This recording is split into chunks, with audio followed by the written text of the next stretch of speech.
Hammaga assalomu alaykum avtoprestijning obunachilari. Bugun men sizlarga ko'rsatib o'tadigan avtomobilimiz Bike BG60 avtomobili bo'ladi. Bu avtomobilimizni kattaligini ko'radigan bo'lsak, o'sha 200 o'rnini bemalol bosa oladigan hamda juda ham ekonomik bo'lgan avtomobil bo'ladi.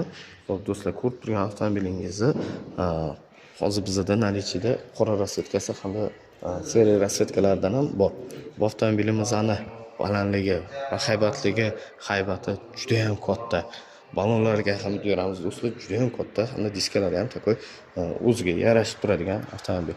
Bu avtomobilimizda beskuluchovoy dostup hamda eshiklarida davodchiklari, mana o'zining paroklari bo'ladi. Ichki salon rasvetkasiga baho beramiz. Takoy neobычный hamda chiroyli ishlangan rasvetka. Bu avtomobilimiz 4 ta balon tortadi hamda bu avtomobilimiz o'z joyida qo'zg'alib, joyida aylanadigan avtomobil. Bunda o'sha funksiyasi ham bor. Hamda ushbu avtomobilimizning ichki salonida o'zini head-up displeyi, informatsion tablo, katta monitor, o'zini Infinity akustikalari hamda panorama tom nima kerak bo'lsa, hamma narsaligidan bor. Avtomobilimiz 3 qator bo'ladi. 3 ta rad, o'rta qatorga 3 ta odam, orqa qatorga esa 2 ta odam hamda 3 ta yosh bo'lishi ham bemalol sig'ib ketadi. Panorama tom. Juda ham avtomobilimiz katta qilib ishlangan.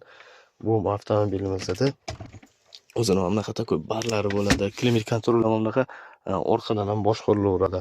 Do'stlar, agar kimga ushbu avtomobil qiziq bo'ladigan bo'lsa, agar kimgadir niyat qilib qo'ygan bo'lsa, takoy katta mashinada yuraman desa, mana shu pastdagi raqamlarga aloqaga chiqsanglar bo'ladi do'stlar. Bemalol kelib ushbu avtomobilni ko'rib, agar yoqsa, xudo xolasa baraka qilib narxlarni ham kelishtirib beramiz do'stlar.